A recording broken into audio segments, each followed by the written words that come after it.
আসসালামু আলাইকুম সবাইকে। আশা করি সবাই ভালো আছেন। আলহামদুলিল্লাহ আমিও ভালো আছি। তো আমি আজকে কিছু নাস্তার রেসিপি নিয়ে হাজির হলাম আপনাদের মাঝে। তো শুরুতে এখানে দেখুন আমি লবণ নিয়ে নিয়েছি একটা বলের উপরে, মানে ছোট্ট একটা বাটি, ওখানে আমি লবণ দিয়েছি। তারপরে তো এখানে আমি যেটা দেব সেটা হচ্ছে গরম পানি, কুসুম গরম পানি এখানে আমি দিয়ে দিচ্ছি। তো দিয়ে দেওয়ার পরে এখানে আমি কি কি দেব সবই আপনাদেরকে দেখিয়ে দেব। তো অবশ্যই পুরো ভিডিওটার সঙ্গেই থাকবেন আর আমার ভিডিওটা আপনি দেখবেন। তো যেই দেখবেন সেই আমাকে জানাবেন কেমন হলো। তারপর তো এখানে আমি একটু ইস্ট দিয়ে দিচ্ছি। তো এটার পরিমাণ আসলে কম ছিল, আমার কাছে যা ছিল আজকে তাই দিয়ে দিয়েছি। আসলে 1 চামচ পরিমাণ ছিল, ওটাই দিয়ে দিয়েছি। জানি না আজকে কেমন হবে, তো আপনাদেরকে দেখিয়ে তো করতেছি, দেখাই দেব কেমন হলো। তারপরে এদিকে একটু চিনিও দিয়ে দিচ্ছি আমি অল্প করে। চিনিটা দেওয়ার পরে এখন আমি মিক্স করে রেখে দিলাম। দেওয়ার পরে এখানে আমি আটা দিয়ে দেব, ময়দা দেব না। তো ময়দা দিলে ভালো হতো, আমি আটা দিয়ে তৈরি করে দেখাচ্ছি, কারণ ময়দা সবসময় সবার ঘরে থাকে না, যার জন্য আমি আটা দিয়ে করিয়ে দেখাচ্ছি। আটাটা কিনতে কিন্তু খুব সহজ হয়, আর ময়দাটা একটু কিনতে আমাদের কাছে খুব টাফ হয়ে যায়, যার জন্য আটা দিয়ে বানাইলে আমি মনে করি সবচেয়ে ভালো হয়, কারণ কম দামে অল্প কিছু নাস্তা তৈরি করাও যায়। তারপরে তো এই তো আমি চামচের সাহায্যে এটা নেড়ে নিচ্ছি। নেড়ে নেওয়ার পরে তো এটা আমার চামচ দিয়ে হলোই না, পরে আমি হাত দিয়ে সুন্দর করে করে মেখে নেব। তো হাত দিয়ে আমি মাখতেছি, দেখুন এভাবেই কিন্তু মাখতে হবে, এক পুরা রুটির ডোর মতো করতে হবে। রুটি যেভাবে আমরা তৈরি করি ঠিক ওরকম হতে হবে। তো হাতে একটু তেল লাগিয়ে নিলাম, যাতে যেন আমার হাতে না লাগে এর জন্য। তারপরে এই তো দেখুন হাতে তেল লাগার পরে কিন্তু হাতে লাগবে না। এখন এখন আমি সুন্দর করেই মেখে নেব, নিয়ে একটা ডো বানিয়ে রেখে দেব। তো এই দেখুন আমি কিভাবে ছানতেছি আটাটাকে, খুব ভালো করে কিন্তু ছানতে হবে, নয়তো কিন্তু হবে না। যত সুন্দর আপনার আটা ছানবেন তত সুন্দর নরম হয়ে যাবে। তারপরে এদিকে আমি একটা ফ্রাই প্যান নিয়ে নিয়েছি, চুলার কাছে এসে এখানে মরিচ আর পেঁয়াজ হালকা করে কেটে দিয়েছি। দেওয়ার পরে এখানে আমি এটা শুকিয়ে গেলে একটু তেল দিয়ে দেব। তেলটা দেওয়ার পরে বাকি উপকরণটা আমি কী কী দিচ্ছি ওটা আপনাদের দেখিয়ে দেব। তো আটাটা যে আমি মেখে রেখেছিলাম ওখানে কিন্তু 1 ঘন্টা আধা ঘন্টা রাখা যাবে, যতক্ষণ রাখবেন তত সুন্দর হবে। তারপরে এই তো এই রান্নাটাতে শুধু তেল দিয়ে দিলাম আর মরিচ পেঁয়াজ দিয়ে এখন আমি সুন্দর করে ভেজে নিচ্ছি। তো ভেজে নাও, অত বেশি ভাজবো না, হালকা করে ভাজবো। তারপরে আমি এখানে মুরগির মাংস কেটে ধুয়ে রেখেছি খুব ছোট ছোট করে, তো ওটা এখন দিয়ে দিচ্ছে। তো এভাবে কিন্তু আমরা মুরগির মাংস দিলে খুব কম সময়ে সিদ্ধ হয়ে যায়, খুব তাড়াতাড়ি আমরা সব ধরনের নাস্তা কিন্তু তৈরি করতে পারি। আর যদি বড় করে দিই তাহলে কিন্তু অনেক সময়ের প্রয়োজন, তো অত সময় কিন্তু আমাদের কারো হাতেই নেই, যার জন্য আমি এভাবে কেটে আপনাদেরকে দেখিয়ে দিলাম। দেখুন আমার সাইজটা অবশ্যই দেখে বুঝে নেবেন কতটুকু সাইজ ছিল মাংসটার। তো এখানে একটু আদা রসুন বাটা তো অবশ্যই দিতে হবে, মাংস বলে কথা, মাংসতে আদা রসুন না দিলে কিন্তু ভালো লাগে না। তারপরে তো আমি এখন সুন্দর করে নেড়ে নিচ্ছি। মশলা সব প্রকারের মশলা এখানে আমি দেব। তো আমি কি কি মশলা দিই অবশ্যই আপনারা কিন্তু দেখবেন, দেখলে বুঝতে পারবেন এখানে আমি কি কি মশলা দিয়েছি। তো এই তো লবণও দিয়ে দিলাম। তো একে একে আমি সবটুকু দিয়ে দেব। তো এখানে কিন্তু আমি বেশি একটা পানি দেব না, অল্প একটু পানি দিয়ে অল্প সময়েই রান্না করে ফেলবো, যার জন্য অল্প কিছুই আমি মশলা দিয়ে দেব।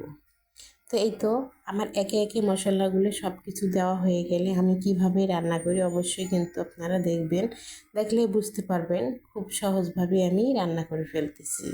তো ঝালের পরিমাণটা আমি বলে দিই যে আপনারা যদি বেশি খান ঝাল একটু বেশি দিবেন, আর যদি বাচ্চা কাচ্চা আপনার ঘরে থাকে তাহলে একটু ঝালটা কম করে দেবেন। তো মোটামুটি ঝাল আমি দিয়েছি, একটু কালারফুলও না হলে কিন্তু ভালো লাগবে না, যার জন্য আমি একটু কালারও করে নিলাম। দেখুন মিষ্টি মশলা দিলে কিন্তু অবশ্যই কালার হয়ে যাবে, তো হলুদের ফাঁকি আর মরিচের ফাঁকি দিলে এমনিতেই কালার হয়ে যায়। তা এখন এই তো আমার সব কিছু দেওয়া হয়ে গেল। এখান থেকে কিন্তু একটু পানি বার হবে, পানিটুকু বার হলে ওই পানিটির ভিতরেই আমি সুন্দর করে রান্না করে ফেলবো। তাই দেখুন অনেকটা পানি বার হয়েছে, এখানে একটু আমি লেবু চিপে দিচ্ছি। তো লেবুর সাইজটা অবশ্যই দেখে বুঝতে পেরে গেছেন কতটুকু সাইজ ছিল।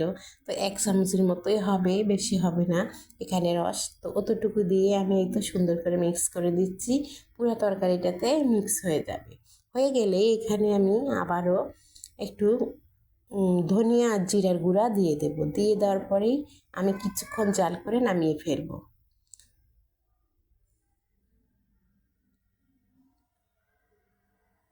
এই তো আমার এখন সব কিছু দেওয়া হয়ে গেছে। এখন আমি সুন্দর করে মিক্স করে নিয়ে তারপরেই নামিয়ে ফেলবো।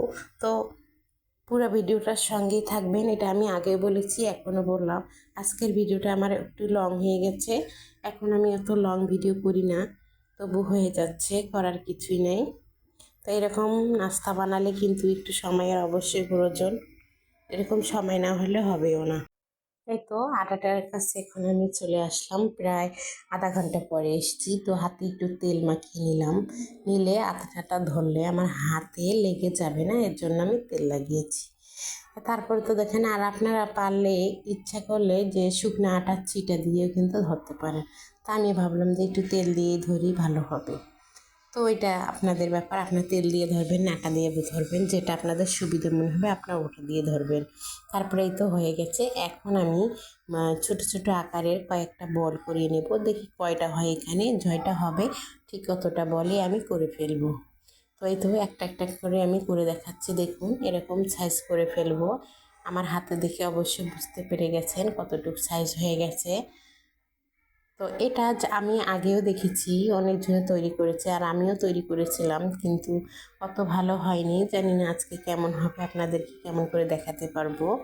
তো আমি বাচ্চাদেরকে সবসময় কিনে অবশ্যই নাস্তা পানি খাওয়াই না, ঘরে যতটুকু পারি অতটুকু চেষ্টা করি বানিয়ে খাওয়ার জন্য। ওইভাবেই বানায় খাওয়াইলে আর কি আমার পয়সাটাও বেঁচে যায়, আর মনে করেন যে বাহিরের খাবার খেয়ে কিন্তু বাচ্চারা অনেকে অসুস্থ হয়ে যায়। তার জন্য আমি আমার বুদ্ধি যতটুকু অতটুকু দিয়ে চেষ্টা করলাম যে একটা নাস্তা তৈরি করে বাচ্চাদেরকে খাওয়ার জন্য। তারপর তো এই তো এভাবেই আমি কিন্তু মুড়িয়ে মুড়িয়ে মুখটা বন্ধ করে দিলাম। দেওয়ার পরে দেখুন এই তো হয়ে গেছে আমার এটা। তো এভাবে কিন্তু আমি সবগুলো করে ফেলবো। জয়টা হয়েছে তো এটাই আমি করে ফেলবো। তো আপনারা অবশ্যই দেখবেন কয়টা হলো। তো এই তো প্রথমে একটা করে ফেললাম, দেখুন এই যে এরকম আর কি বলের আকারে করে। এখানে আমি পানি দিয়ে দিয়েছি চুলায়, তো পানিটা সিদ্ধ হয়ে গেলেই কিন্তু এখানে আমি এগুলা দিয়ে দিব একে একে করে।